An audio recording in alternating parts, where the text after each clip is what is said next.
The Premier League is one of the top 5 leagues in the world, and they have spent a lot of money over the years. You've had some big owners coming in, some massive oilers, and they have spent a vast fortune on some football players. We're going to be taking the most expensive Premier League transfers, and that is just the arrivals, not the people that they've sold, and we're going to be making a Foot Champs team.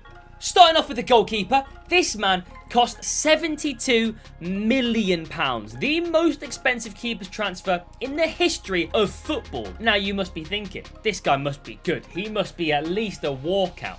He must be at least a board. Nope, he's now 79 rated. It's Kepper. What?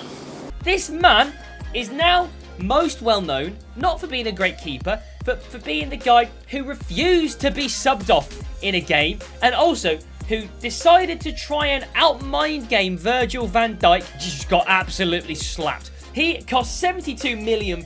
He's only 79 rated, non-rare gold, poor guy, and the guy that he was bought to replace, Thibaut Courtois, has just won himself a Champions League medal. So that's not gone well in terms of business for Chelsea. He's not even the first choice for Chelsea anymore because they've gone and bought Big Edouard Mendy. So yeah, he's the first one. The good thing about him being so terrible is that he's very nice for the good old bank balance. In he goes. Speaking of that penalty, it's a nice little segue into our centre-back because that man is also on this list. Virgil van Dyke purchased from Southampton by Liverpool for £76 million.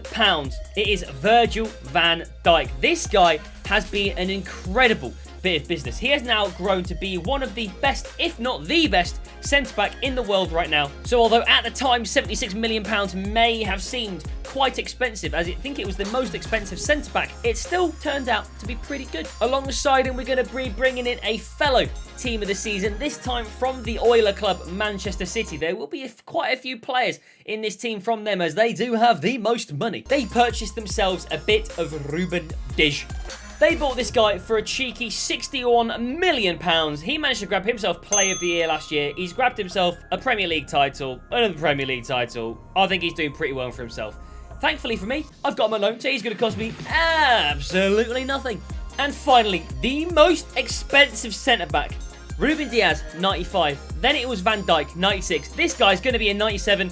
It's not, it's Harry Maguire. They bought him for £80 million, and this is probably one of the worst transfers I have seen in the last few years. £80 million from Leicester City, and he has played like absolute dog. The best thing that he's done this year, from my point of view, is kick Paul Pogba in the head and caused him grievous injuries. I mean, it's just funny. It's obviously not actually good. Manchester United even then bought Raphael Varane to try and shore up the defence. It just wasn't enough. They're absolutely horrific in defence. Speak of the devil, he shall appear. Harry Maguire did kick the centre-mid in the face, and it is Paul Pogba. He cost Manchester United £95 million, 16-17 season. He came over from Juventus where he scored that absolute screamer, which I'm sure a lot of you will remember. And he just hasn't really been that good for Manchester United. He's had occasions where he's been incredible, but he's not been able to perform consistently to the level that you would expect of him. Hopefully, the next club will do better because he is, in fact, leaving Man United as we speak. Who knows where he's going to go next? I'm very intrigued to see who's going to pick him up because he's obviously a very talented player, but is it just a work ethic problem or who knows? In the game of FIFA, he's got a nice winter wildcard, which will be very nice to add to our team. We've managed to bag ourselves a cheeky deal at 261,000 coins. Next up is going to be the cheapest Premier League midfield transfer. However, he is arguably the best Premier League midfielder currently, or even just in the world. It's Kevin De Bruyne. Now, Manchester City managed to grab him from Wolfsburg for, I think it was £68 million, according to transfermarket.com. He did actually belong to a Premier League club before that, and it was Chelsea who let him go to Wolfsburg for only £20 million. If anyone was to buy him now, they'd be paying north of £100 million. He is currently the best cam in the world, in my opinion, and he is pulling out Player of the Years, Team of the Seasons, Team of the Years out of his bottom. And we're going to be grabbing one of those cards. It's going to be the Team of the... Which one's this one? The Team of the Year to stick into our team. 555,000 coins, an absolute bargain. Next up, we've got another massive flop it's going to be one for my own club, and that is Arsenal. £72 million for Nicolas Pepe. Now, this guy just hasn't performed to the level that you would have expected compared to his price tag, and he's in fact been replaced by Bukayo Saka as the first team right mid. And Bukayo Saka has had an absolutely stellar season, so I don't see Pepe getting back in anytime soon, unless he can somehow miraculously bring back the form that caused us to buy him in the first place. He's going to remain a flop for the rest of his life. Next up, we've got a player who was a success, although he was quite expensive. It is going to be Kai Havertz to Chelsea. This guy cost a total of £72 million, but he has scored a Champions League winning goal for the club, so you can't really say he's not worth it. I'm pretty sure any club would be happy to pay 72 mil to win a Champions League. And in lieu of that, we're going to be grabbing his Champions League road to the final. Of course, this year didn't get upgraded all the way, but last year it would have. If my grandmother had wheels, she would have been a bike. Finally, the front three all belong to Manchester clubs. We're going to be starting on the right with a new transfer who isn't a confirmed flop, but he hasn't really been very good. I mean, compared to what he was at Borussia Dortmund last season, we have got Jadon Sancho. However, his FUT birthday card, which we will be using, is actually incredible. I've used it before and I was a massive fan of it. His attacking positioning is insane. We're yet to see if we can get some more of him from the Prem. He's not really been playing as much or as well, but I'm excited. He's still got potential and could get better in the future. 500,000 coins, £500,000. I hope he's actually as good as I remember. At the left wing spot, we've got another Englishman from Manchester City, and it is going to be Jack Grealish. Bought from Aston Villa for £105 million. It's going to be another FUT birthday card as well. I mean, this guy is not as good FUT birthday-wise, but he's very, very good for England, and he's scored a couple of goals here and there for Manchester City. He's kind of a rotation player and backup for Raheem Sterling when he retires. It's 53.5 thousand coins. It's all right, isn't it? It's all right. And finally, we're going to be rounding it off with a man who, in fact, enters the Premier League top transfers twice.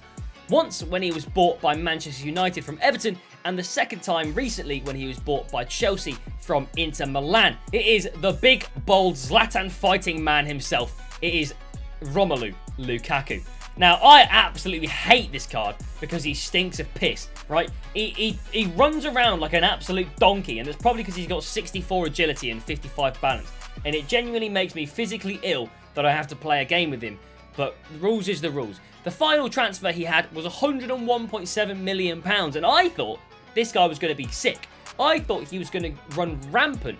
And all that happened was he argued with the coach and didn't like the system, and it's just not worked out for him. I don't really know what's going to happen with him. He was out of favour for a while. He said sorry. He came back in. It's a big hullabaloo. I don't know what's going on, and he's going in the team regardless. We're going to buy his highest rated card, which is a ones to watch. Nope. We're going to buy We're going to buy his highest rated card, which is a ones to watch. It's a 91 rated card. It's not going to be 91. It's basically 91 rated fodder. This is the team that we've built of the most expensive Premier League transfers. Let's get into a game. Yeah, good. Yeah, good. We've got Kepper in goal. Good. He's not going to save anything. I'm fuming. The Belgian link-up! The Belgian link-up! Okay. Oh, no. Oh, Kepper, you're just a spectator, mate. Oh, that's good ball. Got to go for it. Good lad! Finish! I'm not finished. He's only 28. Go on! Oh, bowling goalie, mate. Where are you running off to, you stupid plonker? Get your fat head on the ball. What a ball! What a fucking hit, son! Oh, no. Oh, I've absolutely cleaned him out as well. Oh, crap. You've got no legs! Oh, Kepper, you armless wanker. What is wrong with you? How have you not saved that? It's literally right in front of you. Oh, you fucking prick. Oh, Christ. You're sweating it against Kepper Rigazabagala, mate. You get a grip. Oh, for Christ's sake. Yeah, well, good. That's gone well. Well, there you have it. The most expensive Premier League signings in history. We've got quite a few big flops in there, but some big players as well. Let us know what you thought. Should we do the most expensive La Liga signings next? Let us know down in the comment section below. Click here to see a video that YouTube will recommend for you, and we'll catch you guys later. Peace.